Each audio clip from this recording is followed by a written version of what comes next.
I welcome each one of you, my fellow pilgrims to heaven, for our weekly Bible study in Telugu language. This is the 8th Sabbath School lesson study in Telugu language. Now I will switch over to Telugu language. ప్రియ సోదరి సోదరులారా, మిమ్మల్ని అందరినీ కూడా మన వారపు Bible పఠనానికి ఆహ్వానిస్తున్నాను. ఇది 8వ సబ్బాతు బడి పాఠం. దేవుని యొక్క మహాకృపను బట్టి మనము ఈ యొక్క 8వ పాఠాన్ని చదివే కృపను ప్రభు మనకు అనుగ్రహిస్తున్నారు. పాఠంలో ప్రవేశించక ముందు మీకు అందరికీ కూడా ఒక విజ్ఞప్తి. మీలో అనేక మంది మా కుమార్తె వివాహం కొరకు ప్రార్థిస్తున్నారు. మే నెల 29వ తారీఖు బుధవారం మీరందరూ కూడా మీ వ్యక్తిగత ప్రార్థనలో, మీ కుటుంబ ప్రార్థనలో, మీ యొక్క సంఘ ప్రార్థనలో ఈ యొక్క వివాహం గురించి ప్రార్థించండి. దేవుడు సమస్తం కూడా ఆయన మహిమ కొరకు ఘనంగా జరిగించేలాగా, వధువు కొరకు, వరుని కొరకు, మంచి వాతావరణం కొరకు మాకన్నీ కూడా అందుబాటులోకి వచ్చి సమస్తం కూడా ప్రభువు సమకూర్చేలాగా మీరు ప్రార్థించండి. చాలామంది మీరు చాలా దూర ప్రాంతాల్లో ఉంటున్నారు కనుక అందరూ కూడా ఇక్కడ రావటం అన్నది సాధ్యం కాదు. ఎంత దూరంలో ఉన్నప్పటికీ మీరు ప్రార్థించినట్లయితే అది మాకు దీవెనకరం. ఒకవేళ మీరు ఎక్కడైనా సరే దగ్గరలో అందుబాటులో ఉన్నట్లయితే తప్పకుండా వచ్చి ఆ వివాహంలో పాల్గొని వధువరుల్ని ఆశీర్వదించి వెళ్ళవలసిందిగా మిమ్మల్ని అందరినీ కూడా కోరుతున్నాం. ఇది మన Spicer Adventist University church, house of prayer అంటున్నాం దీన్ని. ఇక్కడ ఆ చర్చిలో జరుగుతుంది. 4 గంటలకి వివాహం. సాయంత్రం 7 గంటల నుంచి ఈ యొక్క రిసెప్షన్ అంటున్నాం కదా ఇంగ్లీష్లో, ఆ యొక్క విందు జరుగుతుంది, వివాహ విందు. దానిలో కూడా వచ్చిన వారందరూ కూడా పాల్గొనడానికి మేము ఏర్పాట్లు చేస్తున్నాం. కనుక వీటి కొరకు ప్రార్థించండి. దేవుడు మిమ్మల్ని ప్రత్యేకంగా దీవిస్తాడు. మా కొరకు ప్రార్థిస్తున్నారు. ప్రార్థన చేసుకుని ఈ యొక్క పాఠంలో కొనసాగుదాం. చూడండి, దేవుని కృప వలన ఈ వేసవకాలం అంతా దాదాపుగా గడిచిపోయింది. మే నెలలో ఆఖరి పాఠం ఇది. వచ్చే పాఠానికి మరలా మనం 9వ పాఠంలో మనం జూన్లో ప్రవేశిస్తాం. జూన్ మాసంలో చాలా చోట్ల వర్షాలు అప్పటికే ప్రారంభమైపోతాయి. ప్రార్థిద్దాం. పరిశుద్ధ ప్రేమగల మా తండ్రి, మీకు స్తుతులు స్తోత్రాలు వందనాలు చెల్లిస్తున్నాం. మమ్మల్ని, మా కుటుంబాలని ఈ వేసవకాలంతా కాచి కాపాడారు. ఈ మే నెలంతా కాచి కాపాడారు. మీకు వందనాలు చెల్లిస్తున్నాం. రాబోతున్న మా కుమార్తె వివాహంలో నీ కృపను అనుగ్రహించి మీరు ఆశీర్వదించండి. సమస్తం మీరే సమకూర్చిన ప్రభువా, మీ మహిమ కొరకు జరిగించండి. ఈ యొక్క సమయంలో ఈ యొక్క 8వ పాఠాన్ని అర్థం చేసుకోవటానికి పరలోకపు జ్ఞానాన్ని మాకు ప్రసాదించండి. పరిశుద్ధాత్మతో మమ్మల్ని నింపండి. ఈ లోతైన మర్మాలు తెలుసుకునే కృప మాకు దయచేయండి. దీన్ని వీక్షిస్తున్న ప్రతి వారిని ఆశీర్వదించండి. దీని ఇతరులతో పంచుకుంటున్న వారిని కూడా ఆశీర్వదించండి. మీ కృపాసన్నిధి మాతో ఉంచవలసిందని, మీ ఆశీర్వాదం మాకు అనుగ్రహించవలసిందని, మీరే మహిమ ఘనత తెచ్చుకోనమని యేసు ప్రభు వారి పరిశుద్ధమైన నామమును బట్టి ప్రార్థిస్తున్నాను తండ్రి, ఆమేన్. ప్రియ సోదరి సోదరులారా, ఈ యొక్క 8వ పాఠం యొక్క పాఠ్యాంశం ఏంటంటే దేవుని ఆలయము నుండి వెలుగు. దేవుని ఆలయము నుండి వెలుగు. ఇంగ్లీష్లో the light from the sanctuary. ఇంగ్లీష్లో the light from the sanctuary అన్నారు. దీనిని మన భాషలో నేను ఆలయము నుండి వెలుగు అని తర్జుమా చేస్తున్నాను. మనకి ఈ యొక్క 8వ పాఠానికి ఇవ్వబడిన మూలవాక్యం, కంఠద వాక్యం హెబ్రీయులకు రాసిన పత్రిక 8వ అధ్యాయం మొదటి 2 వచనాలు. ఈ వారం పాఠం మనం ప్రత్యేకంగా కొన్ని ప్రత్యేకమైన బైబిల్ వాక్యాలని మనం ధ్యానించబోతున్నాం. మొదటిది నిర్గమకాండం 25వ అధ్యాయం 8, 9 వచనాలు, 40వ వచనం కూడా. అదే రీతిగా హెబ్రీయులకు రాసిన పత్రిక 8వ అధ్యాయం మొదటి 6 వచనాలు. అదే రీతిగా హెబ్రీయులకు రాసిన పత్రిక 9వ అధ్యాయం 23వ వచనం. దానియేలు గ్రంథం 7వ అధ్యాయం 9, 10 వచనాలు. లేవీయులకు రాసిన గ్రంథము లేవి కాండము 16వ అధ్యాయం 21 నుంచి 29 వరకు. ప్రకటన గ్రంథం 11వ అధ్యాయం 19వ వచనం. మత్తయి సువార్త 25వ అధ్యాయం మొదటి 13 వచనాలు. ఇవన్నీ కూడా వచనాలు మనం ధ్యానించబోతున్నాం ఈ యొక్క 8వ పాఠంలో. దానితో పాటు మీకు గ్రేట్ కాంట్రవర్సీ అని పుస్తకం ఉన్నట్లయితే ఇంగ్లీష్లో కానీ తెలుగులో కానీ, దీన్నే తెలుగులో మహా సంఘర్షణ అంటున్నాం మనం. మహాసంఘర్షణ లేదా మహాపోరాటం అని కూడా మనం చాలాసార్లు దీన్ని మనం సంబోధిస్తున్నాం. 22వ అధ్యాయం, 23, 24 అధ్యాయాలు, 28వ అధ్యాయం అంటే ఈ యొక్క చాప్టర్స్ అనమాట. 22వ చాప్టర్, 23వ చాప్టర్, 24వ చాప్టర్, 28వ చాప్టర్ ఇవి మనం ధ్యానించబోతున్నాం. కనుక మీకు ఎక్కువ లోతైన అర్థం కావాలన్నట్లయితే ఈ యొక్క గ్రేట్ కాంట్రవర్సీ పుస్తకాన్ని కూడా చదివినట్లయితే ఎక్కువ మనకి అవగాహన వస్తుంది. ఈ యొక్క దేవుని యొక్క ఆలయం. ప్రియ సోదరి సోదరులారా, దేవుని ఆలయం ఎక్కడున్నది? మనం దేవుని ఆలయం అన్నప్పుడు 2 విషయాలు బైబిల్ గ్రంథం మనకు చెప్తుంది. ఒకటి, ఈ యొక్క భూమి మీద ఉన్న దేవుని యొక్క మందిరం, దేవుని యొక్క ఆలయం. రెండవది, పరలోకంలో ఉన్న దేవుని ఆలయం. అనగా 2 ఖచ్చితంగా ఎంతో విపులంగా మనకు చెప్పబడుతున్నాయి. భూలోకంలో ఉన్న దేవుని ఆలయం, పరలోకంలో ఉన్న దేవుని ఆలయం. వీటి గురించి ఆ పరలోకంలో ఉన్న ఆలయంలో ఏం జరుగుతుంది అనే విషయం మనం కొన్ని విషయాలు బైబిల్ గ్రంథం నుంచి ఈ యొక్క పాఠంలో నేర్చుకోబోతున్నాం. మనకి ఇవ్వబడిన మూలవాక్యం హెబ్రీయులకు రాసిన పత్రిక 8వ అధ్యాయం మొదటి 2 వచనాలు చూసినట్లయితే, మనకి పరలోకంలో సింహాసనం మీద ఆ యొక్క సర్వోన్నతులకు దేవుని యొక్క కుడిపార్శ్వాన కూర్చున్నారు. ఎవరు? మన యొక్క ప్రధాన యాజకుడు, ఆయన యేసుప్రభు వారు. మన ప్రధాన యాజకుడు పరలోకంలో సింహాసనం మీద ఆ మహోన్నతుడగు దేవుడు, అంటే తండ్రి అయిన దేవుడు అనమాట, ఆయన కుడిపార్శ్వాన కూర్చున్నారు.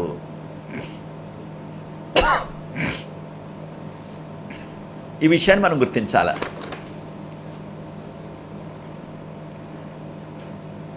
అయితే ప్రియ సోదరి సోదరులారా, 1844 సంవత్సరం అక్టోబర్ 22వ తారీఖు యేసుప్రభు 2వ రాకడ వచ్చేస్తుందని ఆనాటి విశ్వాసులు, ప్రత్యేకంగా విలియం మిల్లర్ అని ఆయన యొక్క అనుచరులు చాలా గట్టిగా నమ్మారు. చాలామంది వరకున్న ఆస్తులు కూడా అమ్మేశారు ఏకంగా.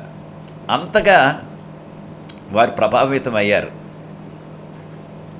అయితే బైబిల్ గ్రంథంలో ప్రభు ఎంతో విపులంగా చెప్పారు. ఆయన వచ్చే దినం కానీ, ఆయన రోజు కానీ, ఆ వచ్చే గడియ కానీ ఎవ్వరికీ కూడా తెలియదని ప్రభువారు ముందుగానే చెప్పారు మనకి.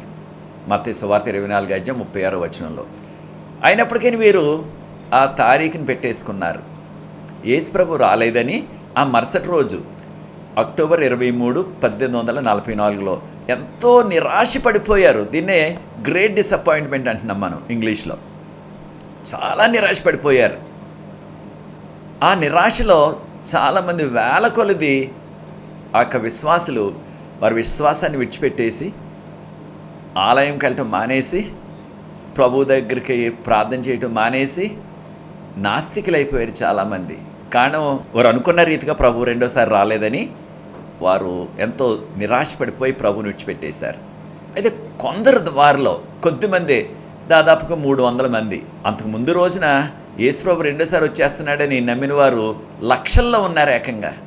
వారిలో అందరూ కూడా విశ్వాసం విడిచిపెట్టేశారు. ఒక 300 మంది మాత్రం ఆయన రాలేదు, కారణం మాకు తెలియదు, ప్రార్థిద్దాం, వాక్యంలో మరలా మనం ధ్యానిద్దాం, వాక్యంలోనే ప్రభు మనకు జవాబిస్తారు అని నమ్మకంతో వారు కొనసాగారు.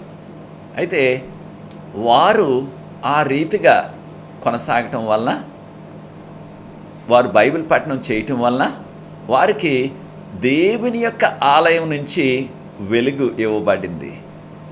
వారిలో ప్రాముఖ్యులుగా మనం చెప్పుకోవాల్సింది హైరామ్ ఎడ్సన్ అని, ఆయన స్నేహితుడు క్రోషియర్.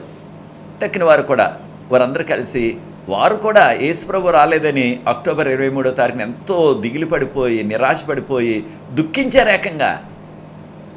కానీ తర్వాత వారు విశ్వాసం విడిచిపెట్టేయకుండా అనేకులు విడిచిపెట్టినట్టుగా విశ్వాసంలోనే కొనసాగుతూ ప్రార్థనలో, వాక్య ధ్యానంలో కొనసాగినప్పుడు పరిశుద్ధాత్ముడు వారిని హెబ్రీయులకు రాసిన పత్రికకు నడిపించారు. దానిలో హెబ్రీయులకు రాసిన పత్రిక 9వ అధ్యాయం 23వ వచనంలో వారు వారెంతో ఆతృతతో ఎదురు చూస్తున్న ఆ ప్రశ్నకు జవాబు దొరికింది. అదేంటంటే, పరలోకములో ఉన్న ఆలయంలో ఉన్న పరికరాలు అవి కూడా పరిశుభ్రపరచబడాలా, అవి కూడా శుద్ధీకరించబడాలా అని వ్రాయబడి ఉంది. అప్పుడు వారు అర్థం చేసుకున్నది ఏంటంటే, ఇంతవరకు మనం దానియేలు గ్రంథం 8:14 వచనాన్ని సరిగా అవగాహన చేసుకోలేదు. ఏముంది దానియేలు గ్రంథం 8:14 వచనంలో 2300 దినముల మట్టుకే అప్పుడు ఆలయ పవిత్రత కొరకు తీర్పు తీర్చబడునని రాసింది. వారు అనుకున్నది ఏంటంటే 2300 సంవత్సరాల తర్వాత ఈ యొక్క భూమి అంతా కూడా అగ్నితో ఆయన దహించి వేసి అంతా కూడా శుద్ధీకరించేస్తారు భూమిని. అది రెండవ రాకడ అన్నట్టుగా వారు ఊహించారు. అది ఊహ మాత్రమే, బైబిల్ గ్రంథంలో అది లేదు. 2300 దినాలంటే 2300 సంవత్సరాలు. గత పాఠంలో కూడా నేర్చుకున్నాం. అది ప్రారంభమైంది 457 సంవత్సరం, క్రీస్తు పూర్వం 457 సంవత్సరంలో ప్రారంభమైంది. అది అంతమైంది అక్టోబరు 22, 1844. కనుక వారు ఊహించింది 1844 అక్టోబర్ 22 రెండో రాకడ వచ్చేస్తుందని అనుకున్నారు వారు. కారణం ఇంగ్లీష్లో శాంక్చురీ షెల్ బి క్లెన్స్డ్ అని ఉంది. అంటే ఆలయము పరిశుభ్రపరచబడుతుంది. వారి ఉద్దేశంలో ఆలయ పరిశుభ్రపడతా అంటే రెండవ రాకడ భూమి అంతా కూడా అగ్నితో దహించి వేయబడుతుంది. పాపంలో ఉన్న సమస్తం, ఈ లోకంలో ఉన్న సమస్తం దహించి వేయబడుతుంది అన్నట్టుగా వారు ఊహించారు. అది సరికాదు. అయితే వారు అర్థం చేసుకున్నది ఏంటంటే, ఈ యొక్క హెబ్రీయులకు రాసిన పత్రిక 9:23 బట్టి దేవుడు ప్రారంభించింది పరలోకంలో ఆ పరలోకపు ఆలయాన్ని శుద్ధీకరించటం. పరలోకపు ఆలయాన్ని శుద్ధీకరించడం ఏంటి అనే ప్రశ్న వెంటనే మనకు వస్తుంది. మనం పశ్చాత్తాపడ్డ పాపాలన్నీ కూడా సాదృశ్యంగా, సింబాలికల్ అంటున్నాం ఇంగ్లీష్లో, అవి పరలోకపు ఆలయంలో అవి భద్రపరచబడుతున్నాయి. అంటే అక్కడ పరలోకపు ఆలయం, దేవుని యొక్క ఆలయం, అక్కడ సాదృశ్యంగా అవన్నీ కూడా అక్కడ పేర్చబడుతున్నాయి అన్నమాట. సాదృశ్యంగా వాటన్నిటినీ కూడా శుద్ధీకరించాలి, తొలగించాల. కనుక ఆ యొక్క శుద్ధీకరణ కార్యక్రమాన్నే మనము తీర్పు అంటున్నాం. దీనినే ఇంగ్లీష్లో ఇన్వెస్టిగేటివ్ జడ్జిమెంట్ అంటున్నారు, లేకపోయినట్లయితే ప్రీ అడ్వెంట్ జడ్జిమెంట్ అంటున్నారు. మన భాషలో దర్యాప్తు తీర్పు అని అంటున్నాం మనం. దర్యాప్తు తీర్పు, కొంతమంది దీన్ని పరిశీలన తీర్పు అంటున్నారు. అది కాస్త బలహీనంగా ఉంది ఆ మాట. దర్యాప్తు తీర్పు అంటే చాలా చక్కగా ఉంది. ఇన్వెస్టిగేషన్ అనే మాటకు, ఇంగ్లీష్ మాటకు అసలైన తెలుగు పదం దర్యాప్తు తీర్పు. ఆ దర్యాప్తు తీర్పుని చూడకముందు కొన్ని విషయాలు, పాత నిబంధనలో జరిగిన విషయాలు ఒక్కసారి క్లుప్తంగా నేర్చుకుందాం. నిర్గమకాండం 25:8-9 వచనాల్లో ఇశ్రాయేలీయులందరూ కూడా సీనాయి పర్వతం దగ్గర బస చేశారు. అప్పుడు ప్రభువు చెప్పారు మోషేతోటి, మోషే, నా కొరకు మీరు ఒక మందిరాన్ని నిర్మించండి, ఒక ఆలయాన్ని నిర్మించండి. దాని ద్వారా ఆ ఆలయం నిర్మించబడితే నేను మీ మధ్య నివసిస్తాను అని ప్రభువు చెప్పారు. కనుక ఇక్కడ మనం నేర్చుకోవాల్సిన ప్రత్యేకమైన పాఠం ఏంటంటే, దేవుడే చెప్పారు మందిరాన్ని నిర్మించమని. మరి ఎలా నిర్మించాలా? మోషే గారికి ఆయన యొక్క ఇష్టం ప్రకారంగా, ఆయనకి నచ్చినట్లు కాదు. నేను ఏమైతే మీకు వివరాలు చూపించానో, అనగా నమూనా మీకు చూపించానో, దాని ప్రకారంగా ఖచ్చితంగా నేను చూపించిన ఆ నమూనా ప్రకారంగా, నేను ఇచ్చిన వివరాల ప్రకారంగానే కట్టాల అని మోషేకు ప్రభు చెప్పారు. నిర్గమకాండం 25:40 వచనంలో. కనుక ఒక వాస్తవాన్ని నేర్చుకుంటున్నాం. ఈ యొక్క భూమి మీద నిర్మించిన దేవుని యొక్క మందిరం దేని యొక్క పోలికలో చేయబడ్డది అంటే, దీన్ని మనం ఇంగ్లీష్లో బ్లూ ప్రింట్ అంటున్నాం. అంటే ఇది ఒక ఛాయ మాత్రమే. ఛాయ అంటే అది ఒక షాడో అన్నమాట ఇంగ్లీష్లో. అది ఒక సాదృశ్యం మాత్రమే. కనుక ఈ యొక్క పరలోకపు ఆలయాన్ని ఆధారం చేసుకొని అసలైన ఆలయం పరలోకంలో ఉన్నది, దాని నమూనా అన్నమాట ఇది. కొన్నిసార్లు ఇంగ్లీష్లో మినియేచర్ అంటున్నాం, నమూనా. ఏదైనా నమూనా చేశారనుకోండి, అంతా కూడా అసలైన దానిలాగే ఉంటుంది, కానీ అది అసలైంది కాదు, నమూనా మాత్రమే. అసలు దాంతో పోల్చి చూసినట్లయితే చాలా చిన్నది. అనేక విషయాల్లో అసలైన దానితో మనం 100కి 100 పాళ్ళు పోల్చలేము. కనుక ఈ భూమి మీద కట్టబడిన ఆలయం నమూనా మాత్రమే. దేని కొరకు? యేసు ప్రభు ఈ లోకంలో మన కొరకు, మన రక్షణ కొరకు ఏ కార్యాలు అయితే చేయబోతున్నారో వాటిని ఒక సాదృశ్య రూపంలో, ఒక చిన్న ఉదాహరణలతో ఒక పాఠాన్ని వివరించినట్లుగా ఈ రక్షణ కార్యాన్ని, ఈ యొక్క శాంక్చురీ అంటున్నాం ఇంగ్లీష్లో, తెలుగులో దేవుని యొక్క ఆలయం, ఆ ఆలయము ద్వారా దేవుడు వారికి ఈ సత్యాలు బోధించారన్నమాట. అయితే మోషే గారు తక్కిన ఇశ్రాయేలీలందరూ కలిసి వారు విరాళాలు ఇచ్చి, హృదయపూర్వకమైన విరాళాలు, ఎవరిని కూడా బలవంత పెట్టలేదు, ఆ ఆలయాన్ని 6 నెలల్లో కట్టేశారు సీనాయి పర్వతం దగ్గర. మరి వారు ప్రయాణంలో ఉన్నారు కదా, 40 సంవత్సరాల ప్రయాణం కనుక ఒక రాళ్ళతోనో ఇటుకలతోనో కట్టినట్లయితే ఆ యొక్క భవనాన్ని ఎక్కడికి కూడా కదల్చలేరు, తీసుకువెళ్ళలేరు, మనందరికీ తెలుసు. కనుక ఆ యొక్క శాంక్చురీ అనగా దేవుని యొక్క మందిరం, దాన్ని ఒక గుడారంలాగా ఎక్కడికి వెళ్తే అక్కడికి దాన్ని మోసుకుపోయేలాగా దాన్ని మడత పెట్టి దాన్ని చక్కగా మోసేలాగా తయారు చేయించారు ప్రభు. దీన్ని ఫోల్డింగ్ టైప్ అంటున్నాం అనమాట. కనుక ఈ యొక్క భూలోకంలో ఉన్న ఆలయం, దాన్ని వారు మోసుకుంటూ 40 సంవత్సరాలు అరణ్యంలో తిరిగారు. తర్వాత ఆ యొక్క కానాన్ దేశంలో ప్రవేశించారు. దావీదు రాజు కాలంలో ఒక పర్మనెంట్గా, అంటే స్థిరంగా ఉండే ఒక ఆలయాన్ని కట్టాలని ఆయన అన్ని ఏర్పాట్లు చేశారు. ప్రభు అన్నారు, నువ్వు కట్టొద్దు, నువ్వు నీ కుమారుడు కడతాడు దాన్ని అని చెప్పారు. దావీదు రాజు గారు దానికి కావలసిన సామాగ్రి అంతా కూడా కూర్చారు. ఆయన యొక్క కుమారుడైన సొలొమోను రాజు గారు దాన్ని కట్టించారు. అది దేవుని యొక్క ఏర్పాట్లు. అప్పటి నుంచి కూడా ఒక పర్మనెంట్గా, స్థిరంగా ఆలయం యెరూషలేములో ఏర్పడ్డది.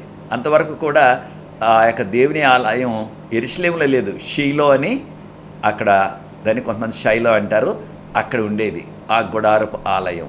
ఈ కట్టిన మందిరాన్ని దానియేలు గారి కాలంలో, ప్రవక్త అయిన దానియేలు గారి కాలంలో బబులోను సైన్యం వచ్చి, నెబుకద్నెజర్ రాజు గారు 586 సంవత్సరంలో జూలై 19వ తారీఖు, చరిత్ర మనకి క్లియర్గా చెప్తుంది, ఈ ఆలయాన్ని కూలగొట్టేసి దాన్ని కాల్చేసి దానిలో ఉన్న బంగారు వెండి వస్తువులు బబులోనికి తీసుకెళ్ళిపోయారు వారు. తర్వాత మరలా 70 సంవత్సరాల తర్వాత వచ్చి మరలా కట్టారు రెండవసారి ఆ మందిరాన్ని. మరలా ఆ మందిరం యేసు ప్రభు ఈ లోకానికి వచ్చినప్పుడు ఆ యొక్క మందిరమే ఉన్నది. ఆ మందిరంలోనే యేసు ప్రభు అనేక సార్లు మందిరం దగ్గర బోధలు చేశారు, అద్భుతాలు చేశారు. ఆ ఆలయం కూడా 70వ సంవత్సరంలో కూల్చబడ్డది. అప్పటి నుంచి ఇప్పటి వరకు ఇక యెరూషలేములో కానీ ఎక్కడ కూడా యూదులకు మందిరము కట్టబడలేదు. ఇది భూలోకం సంబంధించిన మందిరం. మనం చెప్పుకున్నట్లుగా ఈ భూలోకంలో ఉన్న మందిరము దేని యొక్క నమూనా ప్రకారంగా కట్టారంటే పరలోకపు ఆలయం, పరలోకపు ఆలయం. కనుకనే మనకున్న ఈ యొక్క కంటత వాక్యం, హెబ్రీయులకు రాసిన పత్రిక 8వ అధ్యాయం 1-6 వచనం చూసినట్లయితే, ముఖ్యంగా 2వ వచనం నుంచి, ఆయన మన కొరకు, అనగా ఆయన అంటే యేసు ప్రభు వారు, మన కొరకు ఆయన మన యొక్క ప్రధాన యాజకుడిగా పనిచేస్తున్నది మనుషుల చేతులతో కట్టిన మందిరంలో కాదు, మానవుల చేతులతో కట్టిన ఆలయం కాదది, దేవుడే కట్టించారు ఆ ఆలయాన్ని. ఇదే ఒరిజినల్, అంటే ఇదే అసలైన సిసలైన మందిరం, పరలోకంలో ఉన్నది. దానిలో యేసు ప్రభు వారు మన తరపున, మన కొరకు ఆయన మధ్యవర్తిగా, మన యొక్క ప్రధాన యాజకుడిగా ఆయన పనిచేస్తున్నారు. మనందరికీ తెలిసిన రీతిగా పాత నిబంధనలో ఏ గొర్రెపిల్లను బలిగా అర్పించినప్పటికీ ఆ గొర్రెపిల్ల ఎవరికి సాదృశ్యంగా ఉండేది? యేసు ప్రభువుకు. ఒక రోజున యేసు ప్రభు వారు వచ్చి దేవుని గొర్రెపిల్లగా మన పాపాల నిమిత్తం చనిపోతారని ఒక పాఠం నేర్పడానికి దేవుడు గొర్రెపిల్లని బలి ఇవ్వమని చెప్పారు. ఒక పాపానికి ఒక గొర్రె పిల్ల. అయితే ప్రియ సోదరి సోదరులారా, పాత నిబంధనలో లేవీకాండం 16 అధ్యాయం గమనించినట్లయితే డే ఆఫ్ అటోన్మెంట్ అంటున్నాం ఇంగ్లీష్లో. లేవీకాండం 16 అధ్యాయం 21 నుంచి 29 వరకున్న వాక్య భాగం. మన భాషలో దీన్ని ప్రాయశ్చిత్త దినము అంటున్నారు. అంటే మన పాపాలకి ప్రాయశ్చిత్తం అనమాట. అంటే మన పాపాలన్నింటిని కూడా తుడిచివేసే దినం అనమాట. ఇది సంవత్సరానికి ఒక్కసారే జరిగేది. ప్రతిరోజు కూడా పాపం చేసినప్పుడు ఒక పాపానికి ఒక గొర్రె పిల్లను పట్టుకొచ్చి అక్కడ అర్పించాలి. అప్పుడు ఆ పాపి యొక్క పాపం క్షమించబడేది. అయితే ఆ పాపం క్షమించబడిన పాపం ఆ యొక్క ఆలయంలో సాదృశ్యంగా దాన్ని నిలవుంచారనమాట. అంటే ఆ యొక్క ఆలయంలో వాటిని భద్రపరిచారు. అంటే పాపాన్ని అనమాట సాదృశ్యంగా ఆ పాపాలన్నీ కూడా ఒక పెద్ద కుప్ప కింద అయిపోతున్నాయి అన్నమాట సాదృశ్యంగా అయితే ఈ రీతిగా సంవత్సరం అంతా కూడా ప్రతిరోజు విశ్రాంతి దినాన్ని తప్ప తక్కిన ఏ రోజైనా సరే ఉదయం 9 నుంచి సాయంత్రం 4 వరకు కూడా ఈ యొక్క ఆలయం తెరిచి ఉండేది. అక్కడ యాజకుడు, మన భాషలో చెప్పుకోవాలంటే ప్రధాన పూజారి అనమాట, లేదా పూజారులు, ప్రధాన పూజారులు. యాజకుడు ఆ యొక్క గొర్రెను అర్పించి, ఆ యొక్క బలి పశువుని అర్పించి, ఆ యొక్క మేక పిల్లను కానీ గొర్రె పిల్లను కానీ అర్పించి దాని రక్తాన్ని తీసుకెళ్ళి కొన్ని చుక్కలు అవి ఆ యొక్క ఆలయంలో పరిశుద్ధ స్థలము, అతి పరిశుద్ధ స్థలం అని 2 ఉండేవి. పరిశుద్ధ స్థలంలోకి మాత్రమే వెళ్ళాలి యాజకుడు. వాటిని ఆ రక్తం చుక్కలు కొన్ని అక్కడ తెర మీద వాటిని ఈ విధంగా చల్లి బయటకు వచ్చేసేవారు. అప్పుడు ఆ పాపి యొక్క పాపం సాదృశ్యంగా పాపి నుంచి ఈ యొక్క ఆలయానికి ట్రాన్స్ఫర్ అయిపోయిందన్నమాట, ఆలయానికి బదిలీ అయిపోయిందనమాట. అయితే సంవత్సరానికి ఒక్కసారి, అది యూదుల నెల 7వ నెల, దాన్ని టిష్రీ అంటారు యూదుల భాషలో. ఈనాటికి కూడా హీబ్రూ భాషలో టిష్రీ అంటారు, 7వ నెల. అయితే వారు 7వ నెల మనకి ఎప్పుడు వస్తుంది మన క్యాలెండర్ ప్రకారం అంటే మనకు అక్టోబర్లో వస్తుంది. అది మనకు అక్టోబర్ నెలలో వస్తుంది అనమాట వారు 7వ నెల. కారణం వారు మొదటి నెల జనవరిలో ప్రారంభం అవ్వట్లేదు, వారు మొదటి నెల మార్చి ఆఖరిలో ప్రారంభమవుతుంది, నీసాన్ అంటారు దాన్ని. కనుక ఈ యొక్క ప్రాయశ్చిత్త దినం అన్నది యూదుల 7వ నెల, అదే టిష్రీ దాని పేరు, 10వ తారీఖున జరిగేదన్నమాట. ఆ రోజున ఈ సంవత్సరం అంతా కూడా ఎవరైతే పాపాలు చేసి వారి పాపాల పరిహారం కొరకు ఒక పాపానికి ఒక గొర్రె పిల్లను పట్టుకొచ్చారో వారందరి నిమిత్తం కూడా ఆ దినాన ప్రాయశ్చిత్తం జరిగేది. ఆ దినాన అందరూ కూడా ఉపవాసం ఉండాలా. దేవుడు చెప్పింది ఏంటంటే వారు ఎక్కడున్నా సరే, ఏ గ్రామంలో ఏ పట్టణంలో ఉన్నా సరే యెరూషలేముకి రావాలా, దేవాలయం చుట్టూ నిలబడాలా, ఉపవాసంతో దేవుని సన్నిధిలో అంగలార్చాలా ఆ దినాన్న. ఒకవేళ ఎవరైనా సరే వారు పాపాలు పడకపోయినట్లయితే ఆ దినాన్న సాయంత్రం వారి పేర్లు దేవుడు ప్రధాన యాజకుడికి బయలుపరిచేవారు. ఫలానా వ్యక్తి పాపం చేశాడు, ఆ పాపానికి పరిహారంగా బలి అర్పణ తేలేదు కనుక ఆ వ్యక్తి యూదుల్లో ఉండటానికి అర్హుడు కాదు, ఆ వ్యక్తిని సంఘ బహిష్కరణ చేయాలి, సమాజ బహిష్కరణ చేయాలి అనేసేవారు అనమాట. అంటే చంపేయటం కాదు, ఇక వారు యూదులతో ఏ విధమైన సంబంధాలు పెట్టుకోవటానికి లేదు. మరి ఎక్కడికి వెళ్ళిపోతారు? అన్యుల్లోకి వెళ్ళిపోవాలా, అన్యులతో కలిసిపోవాలా. అది చాలా కష్టమైన పని. కనుక ప్రతి వారు కూడా ఈ యొక్క ప్రాయశ్చిత్త దినం యూదుల 7వ నెల టిష్రీ 10వ తారీఖుకి వచ్చేటప్పటికి, 9వ తారీఖు వచ్చేటప్పటికి వారందరూ కూడా వారి పాపాలు జ్ఞాపకం చేసుకుని వారి పాపాల నిమిత్తం గొర్రెపిల్లని, ఒక్కొక్క పాపానికి ఒక గొర్రెపిల్ల. ఒకవేళ ఒక వ్యక్తి 100 పాపాలు చేశారనుకోండి, ఈ మధ్యకాలంలో 100 గొర్రెపిల్లలు అర్పించాలి. ఆ వేళ అవన్నీ కూడా అర్పించేసి వారి పాపాల చిట్ట అంతా కూడా వారు తుడిచివేసుకునేవారు అనమాట ఆ గొర్రెపిల్ల రక్తం ద్వారా. అప్పుడు ప్రాయశ్చిత్త దినాన ఆ వ్యక్తి పవిత్రుడిగా చేయబడతాడు. కనుక సంవత్సరానికి ఒక్కసారి జరగాల. ఈ విషయాలన్నీ కూడా లేవీకాండం మనము 16 అధ్యాయంలో చదువుతున్న 21 నుంచి. దీన్నే హిబ్రూ భాషలో యోమ్ కిప్పూర్ అంటారు వారు. అయితే ఇప్పుడు కూడా జ్ఞాపకం చేసుకుంటున్నారు, కానీ సంవత్సరంలో ఒకసారి ఇది అక్టోబర్ నెలలో వస్తుంది. ఇది సెలవు దినం యూదులకి. కానీ వారి దగ్గర ఆలయం లేదు కనుక, వారికి ఎక్కడ కూడా ఆలయం లేదు కనుక ఈ యొక్క కార్యక్రమం అంతా కూడా ఆ దినాన్న బలి అర్పణలు అవి ఏమీ కూడా చేయటానికి అవకాశం లేదు. ప్రభు చెప్పారు, మందిరం ఉన్నప్పుడే మందిరం దగ్గరే చేయాల బలి అర్పణ. మీకు ఇష్టం వచ్చినట్లు ఎక్కడ పడితే అక్కడ అర్పణ చేయొద్దు, బలి అర్పణ చేయొద్దు అని ప్రభు చెప్పారు. కనుక బలి అర్పణలు చేయట్లేదు, కానీ ఇప్పుడు వారు జ్ఞాపకం ఉంచుకుంటున్నారు, ఇది ప్రాయశ్చిత్త దినం, నా పాపాలన్నీ కూడా నేను ఒప్పుకోవాలా అని మాత్రం వారు జ్ఞాపకం ఉంచుకుంటున్నారు, సెలవుగా ఉంటున్నారు. అయితే మనందరికీ కూడా తెలిసిన రీతిగా లేవీకాండం 16వ అధ్యాయం ప్రకారంగా ప్రధాన యాజకుడు సంవత్సరానికి ఒక్కసారే వెళ్ళాల. ఈ సంవత్సరం అంతా ఇంకెవ్వరు కూడా ఆ యొక్క అతి పరిశుద్ధ స్థలంలోకి అడుగు పెట్టడానికి వీల్లేదు. సంవత్సరానికి ఒక్కసారే, అదైనా ప్రధాన యాజకుడు మాత్రమే వెళ్ళాలి. అయితే ఒట్టిగా వెళ్ళిపోవటానికి కుదరదు. ఏ రోజునది? యూదుల 7వ నెల 10వ తారీఖు. దీన్ని ప్రాయశ్చిత్త దినం అంటున్నాం, ఇంగ్లీష్లో డే ఆఫ్ అటోన్మెంట్ అంటున్నాం. ఆ దినాన ఆయన 2 సార్లు వెళ్ళేవారు. ఎక్కడికి? అతి పరిశుద్ధ స్థలం, ఇంగ్లీష్లో మోస్ట్ హోలీ ప్లేస్ అంటున్నాం, మోస్ట్ హోలీ ప్లేస్ అంటున్నాం ఇంగ్లీష్లో. అతి పరిశుద్ధ స్థలానికి 2 సార్లు వెళ్ళేవారు. 2 సార్లు ఎప్పుడు?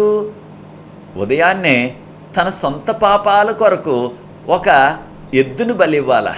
ఒక ఎద్దును బలిచ్చి దాని యొక్క రక్తాన్ని తీసుకుని అతి పరిశుద్ధ స్థలంలోకి వెళ్ళి ఆ రక్తంలోని కొన్ని చుక్కల్ని యొక్క కరుణాపీఠం అంటున్నాం, ఇంగ్లీష్లో మర్సీ సీట్ అంటున్నారు, దానిపై చల్లాల. అయితే దానిపై ఏముండేది అంటే షెకైనా గ్లోరీ, దేవుని యొక్క మహిమ అల్లాడుతూ ఉండేది. అక్కడ కొన్ని చుక్కల్ని చల్లి బయటకు వచ్చేయాలి మరలా. అది తన యొక్క సొంత పాపాల కొరకు. ఒకవేళ అలా చేయకపోయినట్లయితే, ఆయన ఒప్పుకోని పాపాలు ఏమైనా ఉన్నట్లయితే అక్కడికక్కడే పడి చనిపోతాడు ఆయన, ఆ ప్రధాన యాజకుడైనా సరే. కనుక తన సొంత పాపాల కొరకు ఎద్దును బలి ఇచ్చేవారు. బయటకు వచ్చేసి మరలా స్నానం చేసి మరలా ఆ యొక్క యాజక వస్త్రాలు వేసుకుని, అప్పుడు ఆ యొక్క ప్రధాన యాజకుడు ఒక దేవుని కొరకు ఏర్పాటు చేయబడిన ఒక మేక, అనగా కొన్ని రోజులకు ముందు 2 మేకలను తీసుకొని వాటి మీద చీటీలు వేసేవారు, ఇంగ్లీష్లో కాస్టింగ్ లాట్ అంటున్నాం. ఆ చీటీలు వేసి ఒకటేమో దేవుని కొరకు, ఒకటేమో సాతాను కొరకు. దేవుని కొరకు ఏర్పాటు చేయబడిన మేక, ఆ చీటీ దేవుని మేక అని పడినట్లయితే ఆ మేకను ఈయన ఈ యొక్క 7వ నెల 10వ తారీఖు ప్రాయశ్చిత్త దినాన్న వధించి, ఇది ప్రజలందరి కొరకునమాట.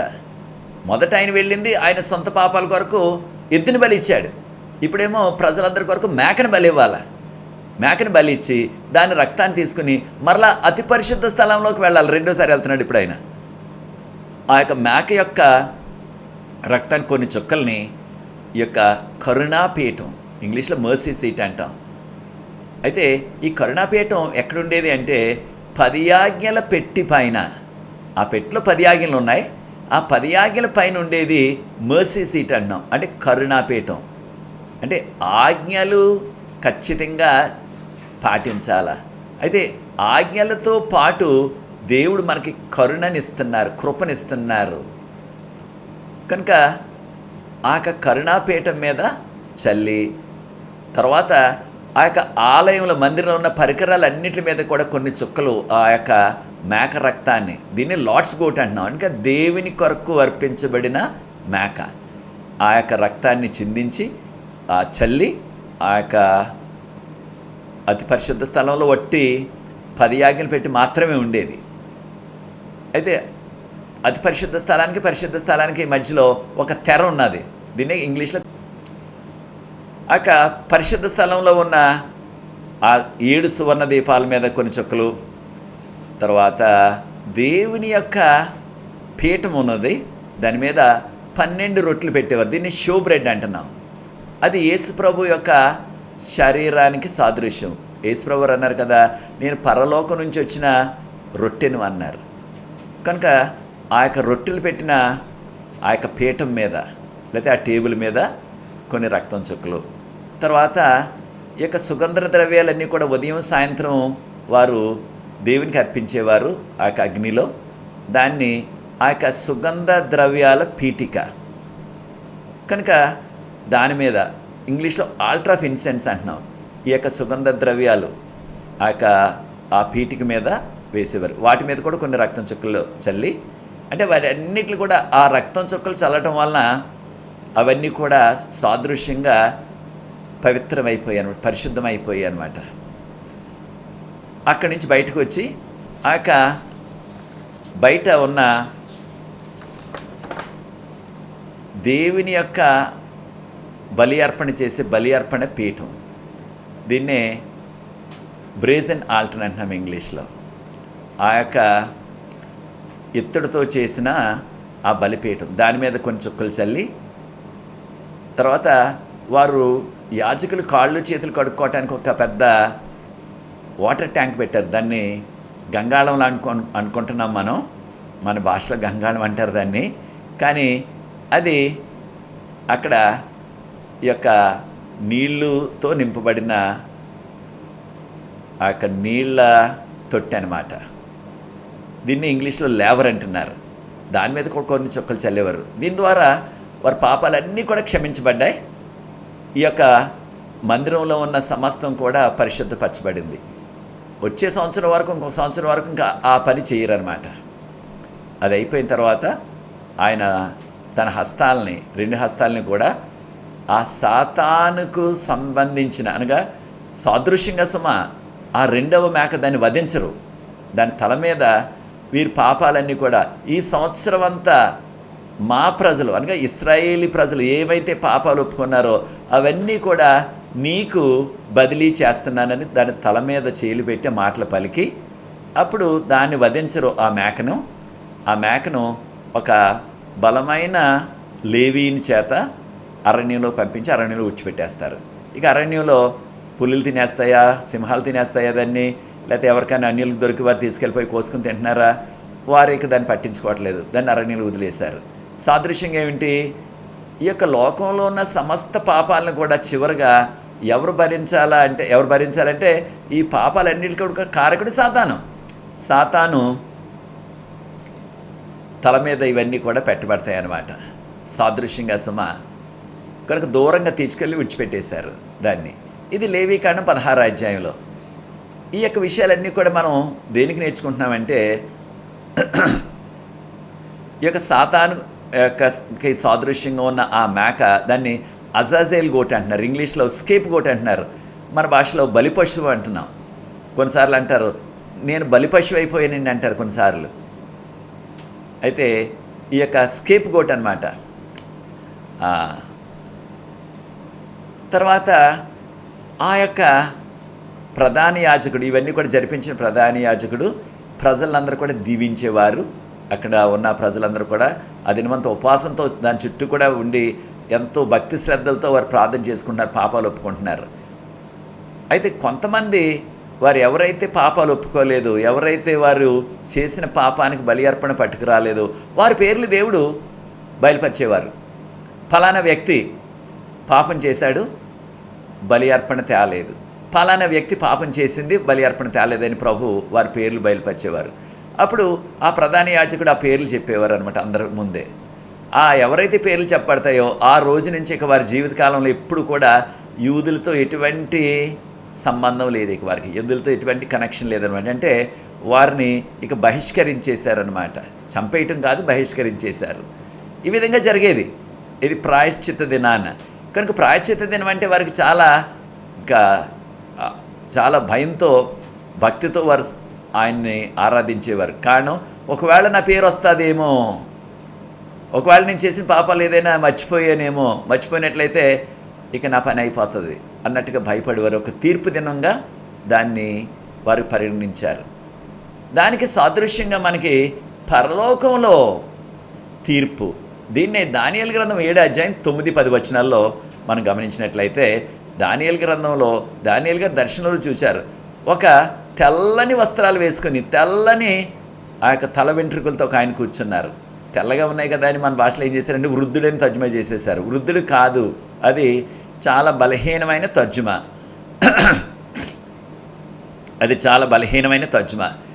కనుక వృద్ధుడని చేయకూడదు. కానివ్వండి, దేవుడు వృద్ధుడు ఎలాగవుతాడు? దేవుడు ముసలాడు అయిపోడు కదా. ఎప్పుడైనా సరే ఎన్ని కోట్ల సంవత్సరాలు జీవించినా దేవుడు దేవదూతలు ముసలివారు అవరు. అలాగే మనం పరలోకం వెళ్ళిన తర్వాత ఎన్ని కోట్ల సంవత్సరాలు జీవించినా మనం ముసలివారం అవ్వం. కానీ ఇక్కడ ఆ యొక్క తెల్లని వస్త్రాలు, తెల్లని వెంట్రుకలని ఆ యొక్క వివరణ దేనికి సాదృశ్యం? ఆయన నీతికి సాదృశ్యం. అంటే తల నుంచి కాలు వరకు కూడా ఆయనలో నీతి ఉన్నదన్నమాట. ఆయన నీతికి సాదృశ్యంగా చెప్పబడ్డది. అయితే ఆయన తీర్పు తీరుస్తున్నారు. ఆయన ముందు 10,000 మంది నిలబడ్డారు. అయితే మన భాష తర్జుమా కూడా చాలా బలహీనంగా ఉంది. 10,000 మనుషులని చెప్పబడ్డది. అయితే మూల భాష ఇది అరమేక్ భాష. ఇంగ్లీష్లో కానీ ఎక్కడా కూడా ప్రజలు అనే మాట వాడబడలేదు. ఈ యొక్క 10,000 అనే ఆ యొక్క మాట దేవదూతలకు మాత్రమే వాడారు, మనుషులకి వాడలేదు ఎప్పుడు కూడా బైబిల్ గ్రంథంలో. ఎప్పుడైనా సరే 10,000 అని మాట మీరు చదివినట్లయితే అది దేవదూతలకి సందర్భించి వాడిన మాట మాత్రమే, దేవదూతల కొరకు వాడిన మాట మాత్రమే. ఉదాహరణకు ప్రకటన గ్రంథం 5వ అధ్యాయం 11 నుంచి చివరి వరకున్న వాక్య భాగంలో దేవదూతలని వివరిస్తూ, దేవదూతల గురించి వర్ణిస్తూ అక్కడ చెప్పబడ్డది 10,000 అని. అయితే ఇక్కడ తీర్పు ఉన్నది. అక్కడ గ్రంథములు విప్పబడిను, తీర్పు ప్రారంభమైందని చెప్పబడ్డది. దానియేలు 7వ అధ్యాయం 9-10 వచనాలు. అలాగే ప్రకటన గ్రంథం 14వ అధ్యాయం 6వ వచనంలో ఆ యొక్క 6-7 వచనాలు మనం గమనించినట్లయితే అక్కడ తీర్పు గురించి చెప్పబడ్డది. కనుక తీర్పు గడియ వచ్చింది కనుక మీరు భయపడండి అని చెప్పబడ్డది. అదే రీతిగా మనకి ప్రసంగి గ్రంథం 12వ అధ్యాయం 14వ వచనంలో మనం చేసే ప్రతిది కూడా బహిరంగంగా చేసినా రహస్యంగా చేసినా అవన్నీ కూడా తీర్పులోనికి వస్తాయని చెప్పబడ్డది. తీర్పు జరుగుతుంది.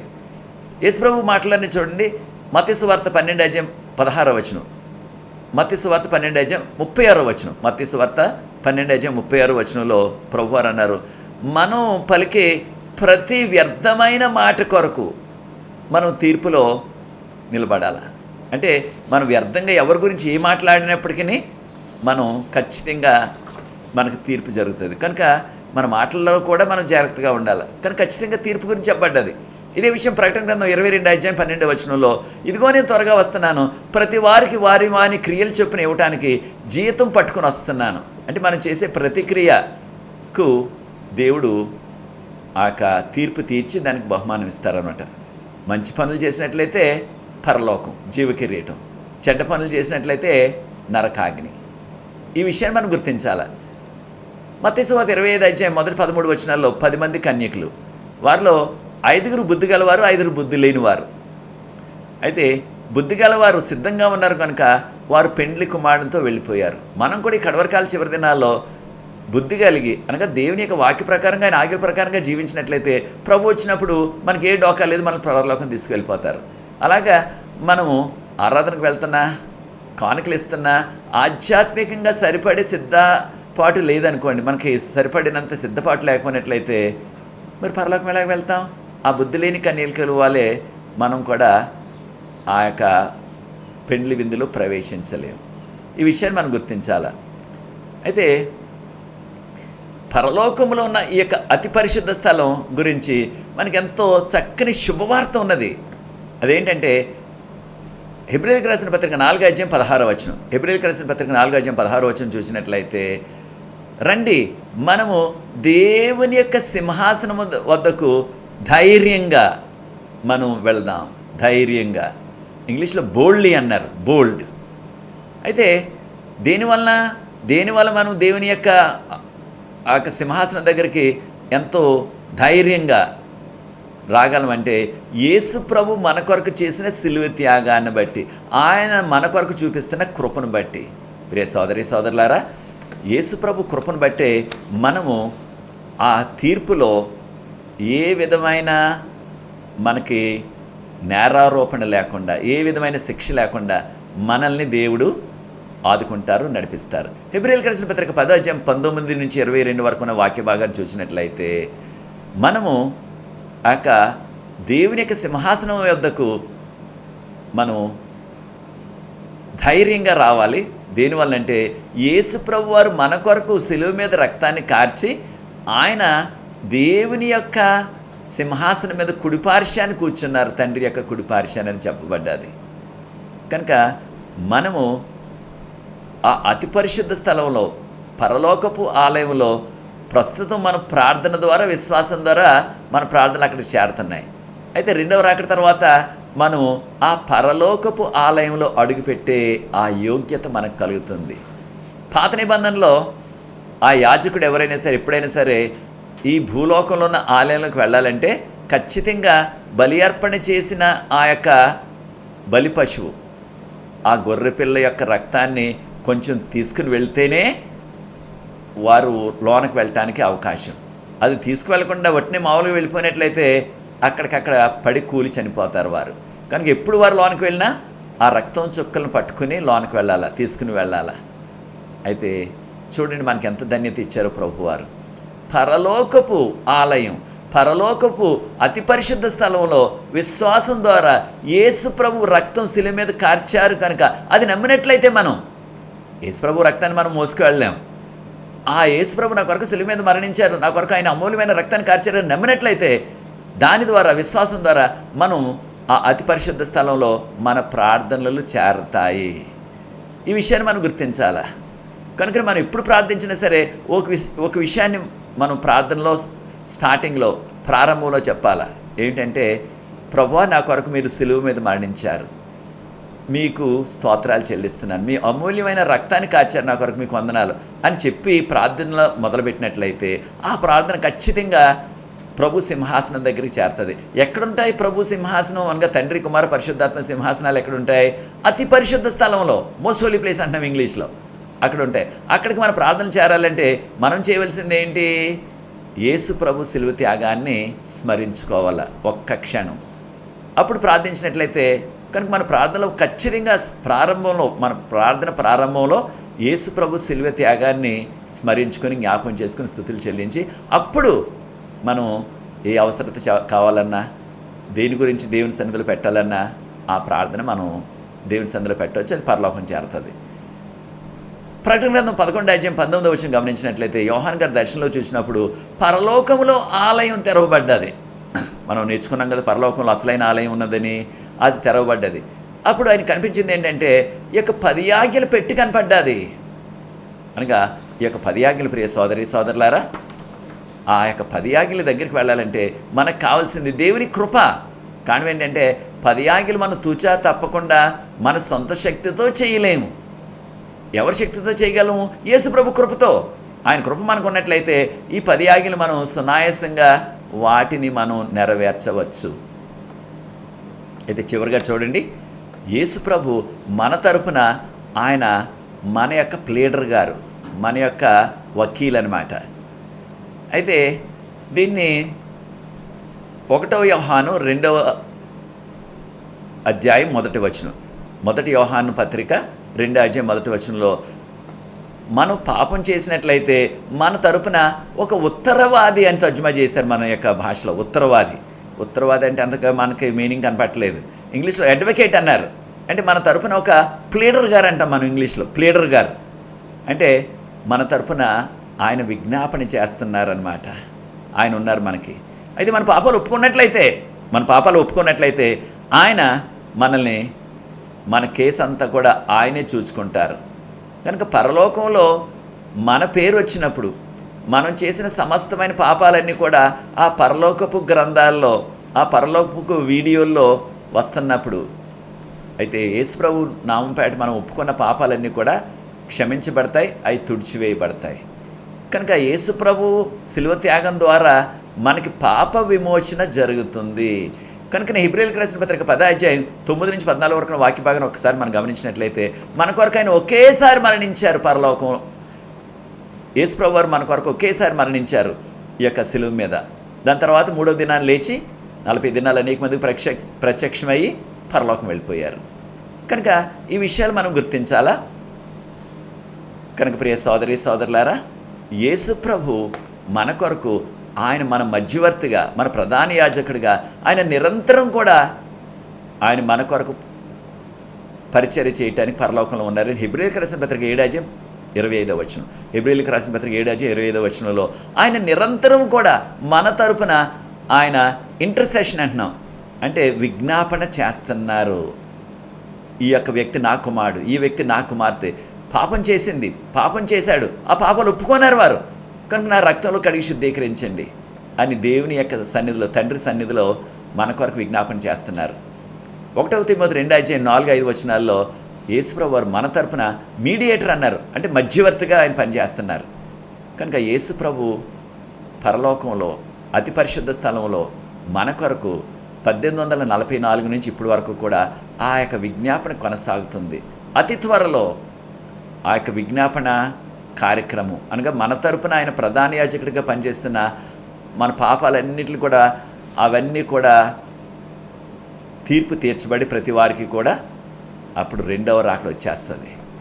కనుక రెండవ రాకడ వచ్చినప్పుడు ఆయన నమ్ముకున్న వారందరూ కూడా ఆయన వాక్యపు వెలుగులో, ఆయన ఆజ్ఞల వెలుగులో ఎవరైతే జీవిస్తున్నారో వారందరినీ కూడా పరలోకం తీసుకెళ్ళిపోతారు. కనుక మనకి దేవుని యొక్క ఆలయం నుంచి వచ్చిన వెలుగు ఏమిటంటే, తక్కిన సంఘాలన్నీ కూడా వారు యేసుప్రభు చనిపోయారు, 3వ దినాలు లేచారు, 40 దినాలు ప్రత్యక్షమయ్యారు, అనేక మందికి భూమి మీద పరలోకం వెళ్ళిపోయారు, తర్వాత రెండోసారి వస్తారు, ఇదే వారు చెప్తున్నారు. అయితే యేసుప్రభు వెళ్ళిపోయి ఇప్పుడు 2000 సంవత్సరాలు అయిపోతుంది కదా పరలోకం వెళ్ళిపోయి, అప్పటి నుంచి ఇప్పటి వరకు పరలోకంలో ఆయన ఏం చేస్తున్నారు అని ఎవరైనా ప్రశ్నించినట్లయితే దానికి జవాబు వారు చెప్పటం లేదు. కానీ బైబిల్ గ్రంథం మనకి ఈ హెబ్రీయులకు రాసిన పత్రికలో ఈ దినాన్ని మనం గమనించాం చూడండి. ఈ యొక్క 8వ అధ్యాయం, 9వ అధ్యాయం, 10వ అధ్యాయంలో యేసుప్రభు వారు పరలోకంలో మన తరపున పరలోకపు ఆలయంలో ఆయన మన తరపున మన ప్రధాన యాజకుడిగా, మన మధ్యవర్తిగా, మన యొక్క వకీలు లేకపోతే మన యొక్క ప్లీడర్గా మన తరపున మన యొక్క కేసు, అంటే మన పాపాల తరపున మనం చేసినవన్నీ కూడా పశ్చాత్తాపడ్డాం కనుక మన తరపున ఆయన మన సహోదరుడిగా, మన యొక్క అన్నగా మన తరపున మన కేసును ఆయన పరలోకపు ఆలయంలో ఆ తీర్పులో ఆయన మన కొరకు మన తరపున నిలబెడతారనమాట. కనుక మనం దేనికి కూడా భయపడిన అవసరం లేదు. కనుక ఈ యొక్క తీర్పు గురించి అనగా దర్యాప్తు తీర్పు గురించి, ఇంగ్లీష్లో ఇన్వెస్టిగేటివ్ జడ్జిమెంట్ అంటున్నాం, దాని గురించి మనం భయపడవలసిన పని లేదు, భయపడవద్దు దాని కొరకు. కారణం ఏంటి? ఎవరున్నారు మనకు పరలోకంలో మన తరపున? మన యొక్క సహోదరుడు యేసు ప్రభు, మన అన్న, మన కొరకు ప్రాణం పెట్టేసినంత ప్రేమ గల ఆ యొక్క దేవుడు. కనుక మనం పశ్చాత్తపడినట్లయితే, మన పాపాలు ఒప్పుకున్నట్లయితే, ఎటువంటి పాపమైనా సరే, ఎన్ని పాపాలైనా సరే క్షమిస్తానని 1 యోహాను పత్రిక 1వ అధ్యాయం 9వ వచనం చెప్పబడ్డది. కనుక ప్రియ సోదరి సోదరులారా, ఈ యొక్క 8వ పాఠాన్ని ముగించడానికి మనందరం కూడా నేర్చుకుంటున్నది ఏంటంటే, పరలోకంలో ఆ అతి పరిశుద్ధ స్థలంలో యేసు ప్రభు వారు మన తరపున మనకు మధ్యవర్తిగా, మన తరపున మన ప్రధాన యాజకుడిగా పనిచేస్తున్నారు. కనుక మనం ఏ విధమైన భయపడకుండా ఏ పాపం చేసినప్పటికీ ఒప్పుకొని ఆయన నామంపేట మన పాపాలు పశ్చాత్తపడినట్టే ఆయన రక్తంలో కడిగి శుద్ధీకరిస్తారు మనల్ని. మన పాపంలో ఎర్రగా ఉన్నట్లయితే, మన పాపంలో ఆ రక్తం వల్ల ఎర్రగా ఉన్న, కెంపు వల్ల ఎర్రగా ఉన్న వాటి హిమం వల్లే తెల్లగా చేసేస్తానని వాగ్దానం ప్రభు చేశారు. యెషయా గ్రంథం 1వ అధ్యాయం 18వ వచనం నుంచి. కనుక యేసు ప్రభు మన ప్రధాన యాజకుడు, మన యొక్క సహోదరుడు, మన గురించి అన్నీ తెలుసు, మన యొక్క సవాళ్ళు తెలుసు ఆయనకి. కనుక మన పాపాలు ఒప్పుకొని ఆయనకు యోగ్యమైన కుమారులుగా, కుమార్తెలుగా జీవిద్దాం. అది నీ నిర్ణయమైనట్లయితే నాతో ఏకీవించండి. ప్రార్థించి ఈ యొక్క 8వ పాఠాన్ని ముగిస్తాను. ప్రార్థన. పరిశుద్ధ ప్రేమగల మా తండ్రి, మీకు స్తుతులు, స్తోత్రాలు, వందనాలు చెల్లిస్తున్నాం. మీరు మా తరపున పరలోకంలో పనిచేస్తున్నారు కనుక మాకు ఏ డోకా లేదు ప్రభువా. మీకు యోగ్యమైన కుమారులుగా, కుమార్తెలుగా మేము జీవించడానికి మా పాపాలన్నీ ఒప్పుకొని మీకు మీ యొక్క పరలోకపు యాజకత్వాన్ని మేము గుర్తించి, ఈ యొక్క పరలోకపు ఆలయం నుంచి వస్తున్న వెలుగు కనుక దీన్ని మేము అంగీకరించే కృప దయచేయమని, మీ ఆశీర్వాదంతో మమ్మల్ని నింపమని, దీన్ని వీక్షిస్తున్న ప్రతి వారిని ఆశీర్వదించమని, దీన్ని ఇతరులకు పంచుతున్న వారిని కూడా ఆశీర్వదించమని యేసు ప్రభువు వారి పరిశుద్ధమైన నామమును బట్టి ప్రార్థిస్తున్నాను తండ్రి. ఆమేన్. మీకు అందరికీ వందనాలు ప్రియ సోదరి సోదరులారా. దేవుని మహాకృపను బట్టి వచ్చే పాఠంలో జూన్ 2వ తారీఖున మళ్ళీ కలుసుకుందాం. Thank you. God bless you.